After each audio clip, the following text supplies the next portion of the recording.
Нейр. Нейр.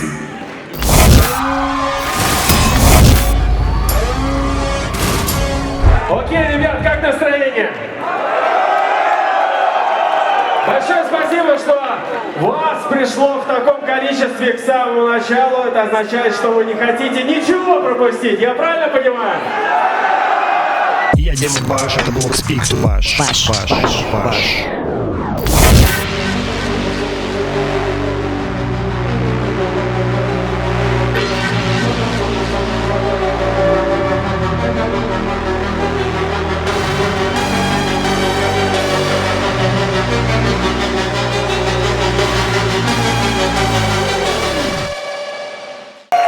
ну давайте сюда, пару слов что ли. 2 года не было фестиваля на территории Санкт-Петербурга, но наконец-таки он случился! Ура! Пару слов! А что это не говорить, что надо? Нихуя себе!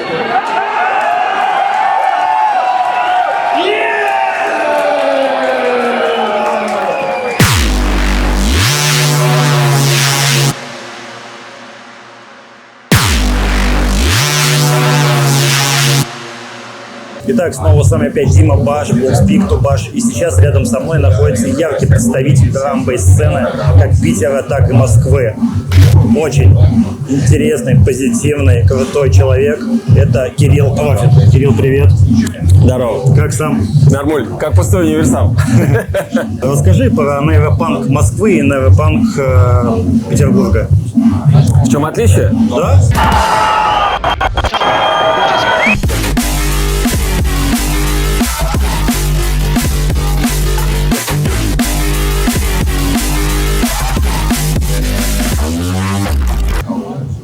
По большому счету ни в чем.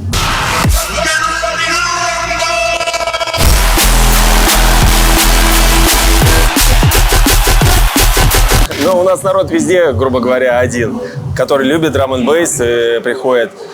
Ну вот реально, такого прям вот, чтобы какого-то кардинального отличия, такого нету. А вот смотри, я сегодня пообщался с разными людьми, которые ездили на московские нейропанки, вот и здесь, и говорят, что там есть где дышать, а здесь очень плотно на танцполе. Слушай, на самом деле мы просто в Москве проводим в чуть побольше площадки, вместительности площадки. Ну, в Питере же тоже есть большие площадки, та же А2, мы же там делали и ОДБ, и не только мы, поэтому как бы просто на данный момент так сложилось, что мы перенесли мероприятие вот сюда. Должно было быть изначально на одной, ну и вообще, слава богу, что это мероприятие состоялось, потому что уже практически, ну сколько вот мы с ребятами общались, 3 года не было крупномасштабных драм-н-бейс мероприятий, и вот такие, наконец-то, оно, причем нейропанк переносили, и вот оно гремит прямо сейчас.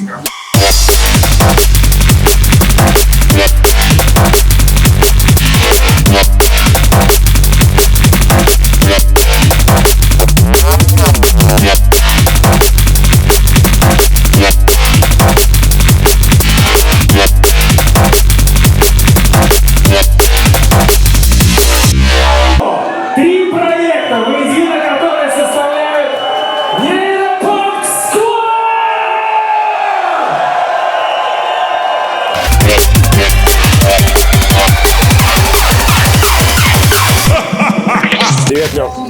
Привет. Слушай, как правильно, мизо или мизо?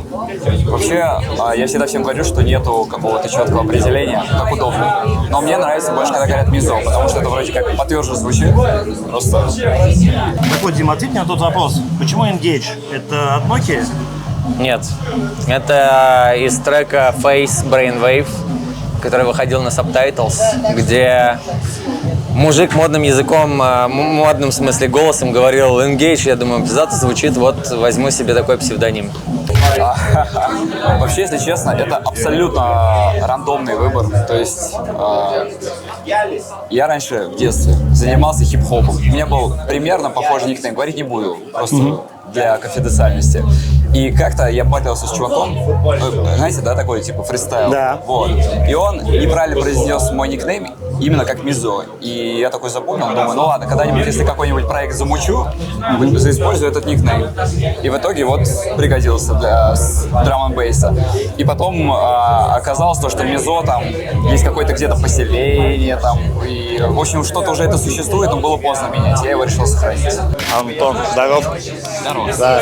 Слушай, Антон, меня вот всегда интересовал просто такой слух ходит. У вас в Teddy Killers 3 человека. Да. Правда ли то, что вы разбиты по регионам? Ты выступаешь только в России, а все остальные по другим регионам? Мы разбиты по экономическим причинам, потому что тем, кто живет в Европе, проще гастролировать в Европе. Я живу в России, мне проще доехать до там, Владивостока, ну, грубо говоря, вот, чем Гриш там, из Словакии ехать в Россию, а потом в Владивосток, но это очень затратно экономически. Я, конечно, потом пожалел много раз, потому что это значит быть, как его там, обвенчанным или что-то такое. Но в целом вот так долго у меня уже это всегда не шло. Кирилл, вот ты столько лет в этом движении, столько лет играешь, не думал остановиться? И почему ты вообще, вот, что тебя мотивирует, что тебя движет? Конечно, не думал останавливаться. Я уже больше 25 лет на этой сцене, в этой культуре, так скажем, грубо говоря, с самых истоков, ну, по крайней мере, в России.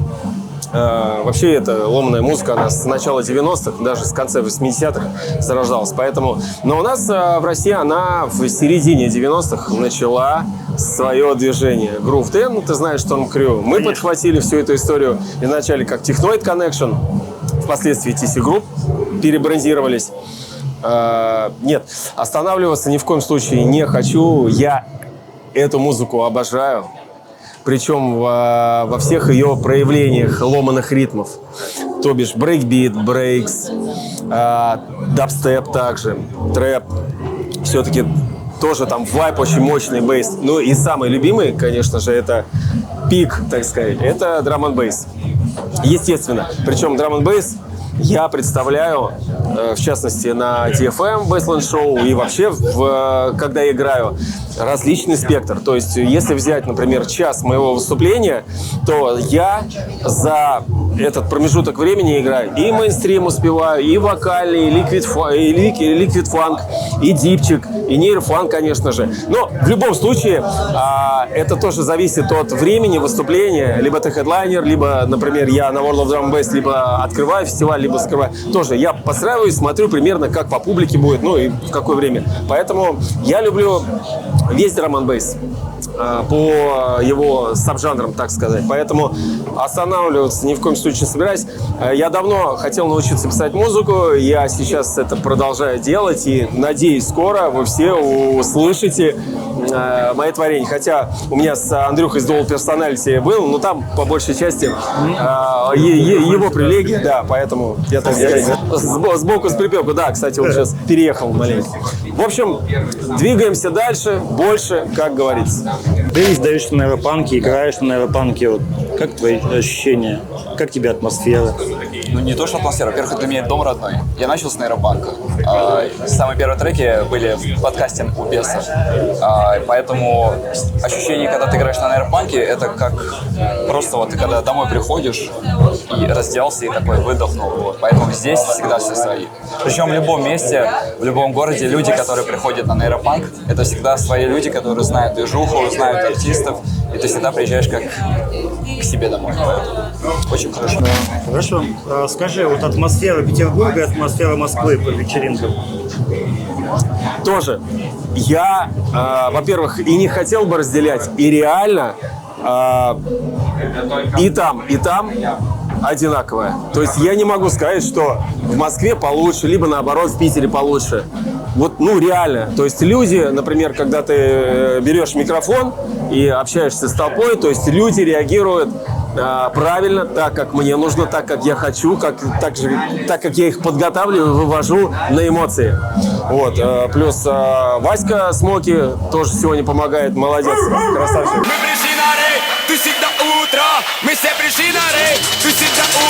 Поэтому И в частности, я в своих сетах, вернемся к предыдущему вопросу, постоянно играю их последний вот хит, который они написали, один из последних.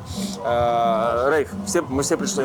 Да, ты знаешь. Это же Ким, ты чё? Да, вот, да. Конечно. All Riders и Смоки Ди. В эту ночь нам точно будет не до сна, пока заряжает бас и атмосфера.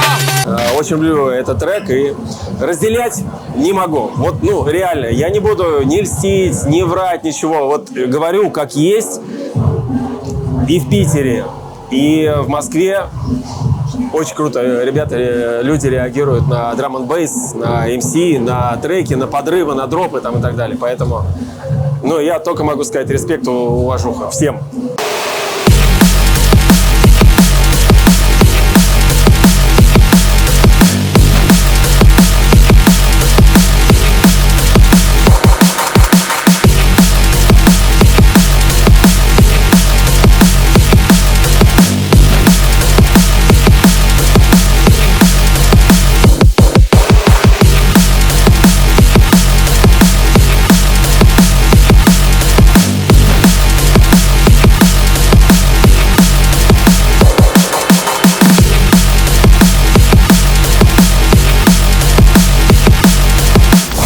Слушай, ты помнишь свои чувства, впечатления, когда твой трек попал на подкаст на РПК? Что абсолютно. Ты ожидал этого? Я не ожидал, хотелось этого, но не ожидал. И абсолютно помню, я закончил свой первый такой полноценный трек, Blue Line называется, и отправил Жене Бесу. Ушел там к товарищу, чисто в гости посидеть. Я говорю, да, я залогинюсь ВКонтакте, посмотреть, может, Бес ответил. А ты до этого отправлял треки? Да. И честно, они бортовались, там типа, попиши еще, как нормально всех. Вот. Фидбэк был, да? Был, но просто из-за того, что очень сырой материал был, оно просто как бы отправлялось в стойло, да, и присылай, когда будет что-нибудь получше. Я абсолютно нормально к критике отношусь. Вот. И, в общем, ситуация такая была. Я пришел к другу, залогинился ВКонтакте, и просто сообщение от Беса висит. Пришли full версию. И тогда... я даже не знаю, с чем это сравнить, просто взрывные ощущения, потому что... Мурашки были? Я шел домой такой, вот с таким просто лицом, типа, я сейчас в подкаст попаду. Вообще нереальное ощущение. Я прям побежал домой, прислал full-версию, и просто как вот праздник был. Как бы ачивочка есть, понимаешь, ты к чему-то идешь, и тут раз и получилось. Вот. Ты же к этому шел? Да. У тебя была эта цель, или ты просто делал, абсолютно. что делаешь? Вообще первоначальная цель была именно попасть в подкаст. Вот ничего другого. То есть цель поставила и сделала? Я слушал, когда подкасты Беса, мне нравилось, как он сделает из этого сюжет, и хотелось вот стать частью этого сюжета. То есть внести какой-то интересный идейный трек, чтобы влиться. И он вот когда взял, я почувствовал себя частичкой, что вообще это все возможно. И вот с того момента все началось. Ты давно ходишь на вечеринки, еще маленького, я тебя помню. Вот, и потом ты вырос в хорошего музыканта. Что поменялось за это время? Почему ты стал писать музыку? Да, от скуки. Я раньше был танцором и занимался брейк-дансом профессионально довольно. Потом сломал шею, и мне было скучно. И я поставил себе FL Studio, еще когда была версия 3.5.6, типа супер давно. Вот, и начал писать музыку.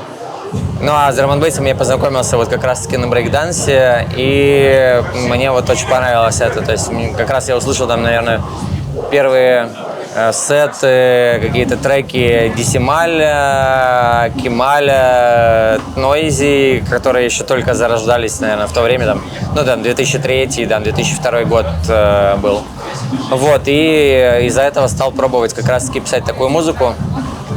И потом пришел на СПБ ДНБ, который впоследствии был Drum&Bass.ru, на Мирку, и вот на всю эту такую старую движуху подписался. И вот это вылилось, собственно, в то, что впоследствии стало треком.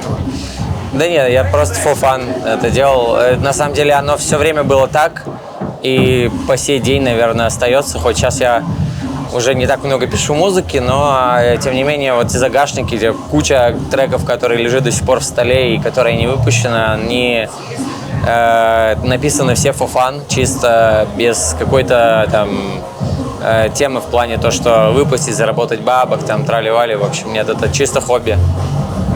А как часто вы собираетесь вместе? Очень редко. Мы, наверное, раз в 2 года съезжаемся где-то в одно место, чтобы просто обсудить какие-то вопросы. А вместе выступаете? Сколько раз выступали вообще вместе? Вместе очень редко выступаем, потому что, опять же, экономический фактор влияет очень сильно. И промоутеры просто не вывозят, понимаешь, если тащить всех троих из разных стран, это очень дорого по дороге выходит. Давай поговорим за атмосферу. Ты участвуешь на Аэропанк и других вечеринках. Где лучше атмосфера? В Москве, в Питере, либо в других городах? Так сложно сказать, атмосфера везде разная, но вот так, чтобы сказать, круче где-то, такого нет. Она разная и везде крутая. Где ты комфортнее себя чувствуешь? В Питере, наверное, мне лучше всего. В Питере культура вечеринок, она более развитая, мне кажется, чем где-либо в России именно. Если мы говорим про российскую. Да, про российскую страну, да, конечно. Слушай, а вот вы, когда пишете новые треки, кто-то какую-то часть делает? Или как у вас этот процесс происходит? Процесс организован по-разному. Иногда у меня появляется вдохновение, и я заканчиваю трек один. Вот. Если у Олега нечего добавить к этому треку, нечего сказать, я просто, мы релизим этот трек. И также с его стороны, если он заканчивает, и мне нечего добавить, трек готов. Ты помогаешь начинающим музыкантам, артистам? Насколько я это могу сделать? Ну, то есть, например, самое обычное, что я могу для них сделать, это проиграть трек в Baseline Show у себя на DFM в подкасте Baseline Show. Соответственно, я потом, ты знаешь, мою вот эту вот фишку, делаю минутные нарезочки и делаю посты там ВКонтакте, в своих соцсетях.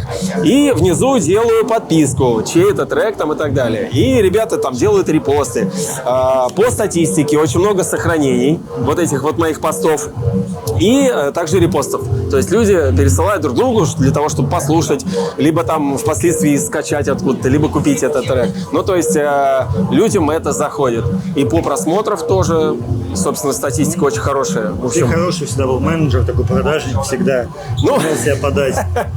Самое главное, это вот то, что я могу в своих трансляциях помочь пропиарить какого-либо музыканта. Но главное, чтобы мне этот трек понравился, естественно. Я просто так, лишь бы естественно, только с учетом того, что мне этот трек нравится, я его...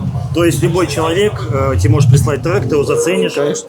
Ты либо скажешь, либо да, либо нет, да? Да. Так я с ребятами, кто мне присылает треки, я прям так и напрямую говорю: нет, братан, не могу сыграть, потому что сыроват еще нужно доделать, покопаться, нету вайба, либо еще что-то, какие-то корректировочки даю. Вот, и ребята, никто не реагирует отрицательно, типа, не, наоборот, спасибо, да, хорошо, буду работать, там, какие-то наводочки даю, там, вот попробуй, вот это, на это обрати внимание. То есть, по-хорошему, по-доброму. Вот, и ребята, многие присылают тех, кого я не знаю, даже у Женьки, у Беса в подкасте не мелькают, то есть, именно вот нет. Поэтому присылайте свои треки. Да. Слушай, а расскажи свои чувства и эмоции вот тогда, когда ты первый раз попал на Аэропанк, на подкаст, и сейчас, когда постоянно ты там появляешься. Подкаст? В подкасте, да. Но сейчас ощущение такое, что если ты пропустил подкаст, то ты плохо поработал. Сейчас я считаю, что так как уже часть этого, я должен поучаствовать в этом всегда. И постараться написать что-то, чтобы поддерживать эту передачу, можно так назвать. Поэтому для меня это уже как не то, что обязательства нельзя, конечно, назвать, но я должен побыть частью этого. Вот если я до сих пор работаю в этой музыке, я так отношусь. Поэтому не знаю, как назвать. Просто сдаю Жене треки, он берет, и вот это так все происходит. Вот. Так вот, слушай, расскажи про Аэропанк 2005 года, который ты слышишь сейчас. Что поменялось? Хуже или лучше стало? Трудно сказать, но сейчас это все стало гораздо более попсово, наверное. Тогда это все было к такому, ну, сейчас мы, наверное, можем назвать то, что это такое трушное звучание, именно вайб, именно вот в этом был фанк такой, то есть оно звучало, нежели не просто добиться громкости, добиться такого какого-то хайпового звука, который просто все хавают. Тогда это было свое видение, такая вот интересная прифанкованная движуха, то есть там хук должен был рождаться. Сейчас это выглядит немного иначе. В целом ничего там отрицательного в том, как сейчас все звучит. Ну, я тоже, наверное, к этому стремился в какой-то момент, делал. Как сейчас треки, которые играют ребята, они супер классно звучат, интересно звучат. В какой-то мере сухо, в какой-то мере, может быть, не так трушно, как было раньше, но, тем не менее, все равно это здорово. Проект Teddy Killers помогает молодым музыкантам? У нас Начинающим. есть, да, у нас есть Patreon, где мы выкладываем уроки, и у нас обучение есть на Патреоне. Втроем собираемся и по скайпу или там Zoom проводим уроки, обучаем молодых музыкантов. Слушай, вот тебе микрофон, вот ты постоянно объявляешь, там, говоришь, что сцены общаешься с людьми. Ну, ты не МС при этом. Я не И MC. на самом деле могу сказать, ты, наверное, единственный человек, вот, ну, с больших тусовок, как драм-бейс, других. Вот кто так разговаривает с толпой? Слушай, но это уже давно у меня заведено, и плюс на наших мероприятиях, плюс я же еще и на радио работаю, и там тоже говорилка, так сказать, разработана с 2005 года.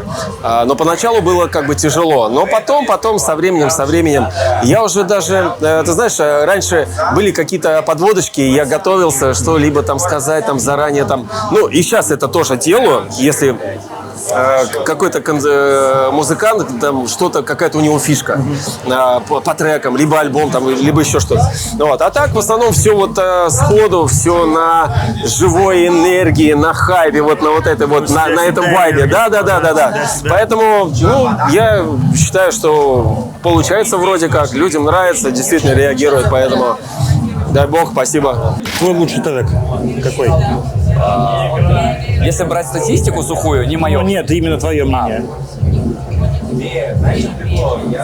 Самый лучший трек. Это очень сложный вопрос. Это все равно, что похвалить себя.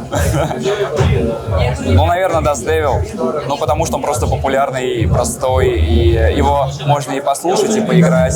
Но который мне самому нравится, это вообще старый трек, в который я вложил прям вот какую-то душу. Это, он называется Hypersensibility. Возможно, его не все слушали.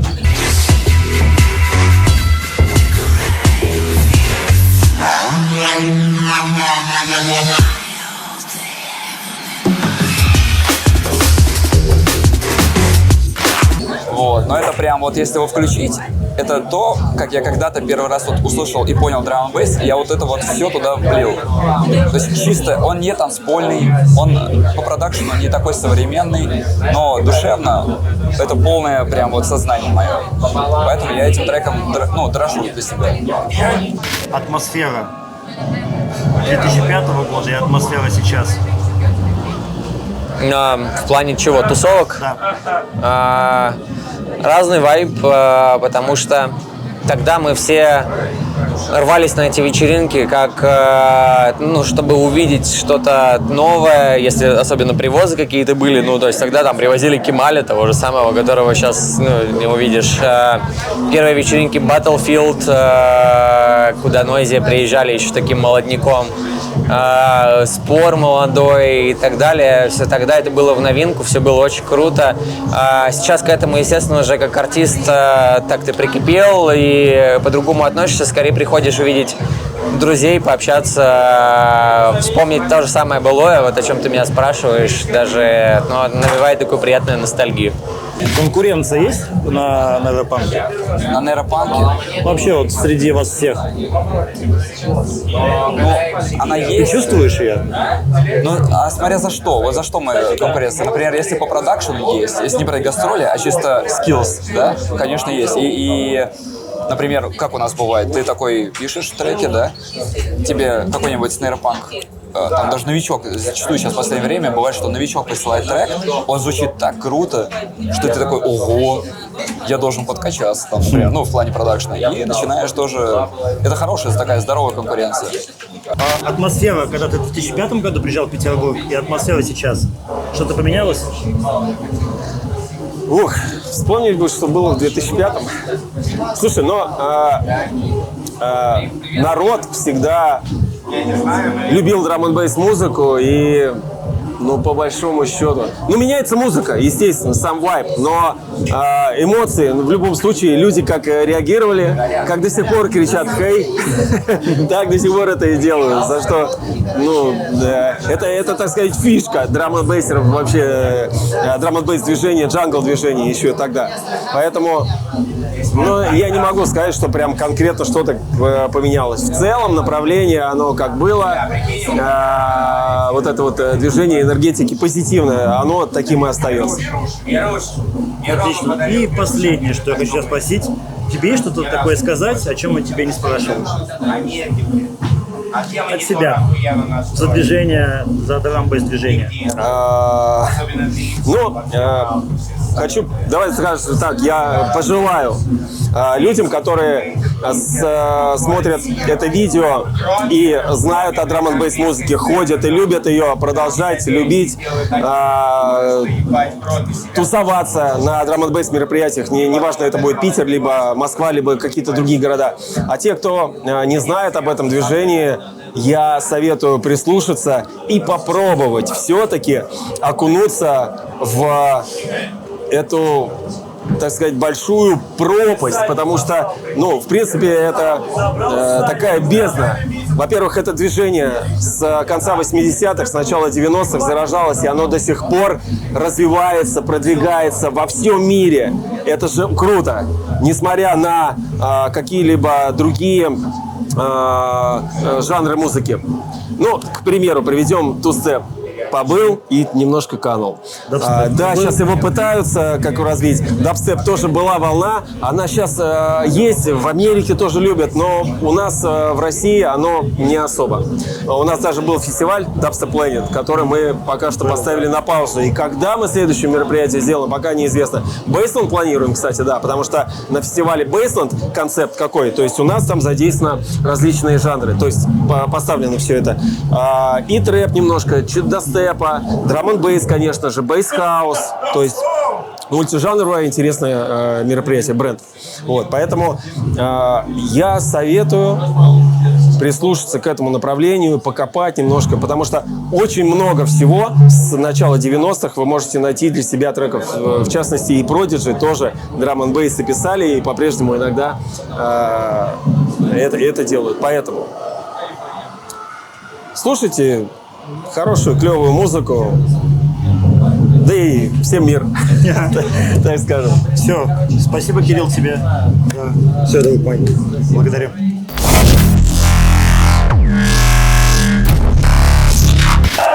Ребята, близнецы, вы знаете, я люблю вас искренне, подруг. В общем-то, ребят, еще раз аплодисменты, большое спасибо. Ну и большое спасибо вам за то, что вы сегодня сюда пришли. И наш фестиваль спустя 3 года подходит к завершению. Естественно, это не последний, мы еще организуем у вас в скором времени. Обязательно мы это сделаем. Да. Что написано?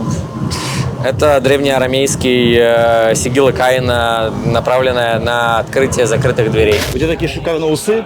Сложно за ними ухаживать? Вообще не сложно, вообще ничего не трачу, ничем не ухаживаю, не мажу, и вот это вот все. Они сами растут, сами по себе. Отлично. Я сам по себе. Я Дима Баш, это был Speak to Bash.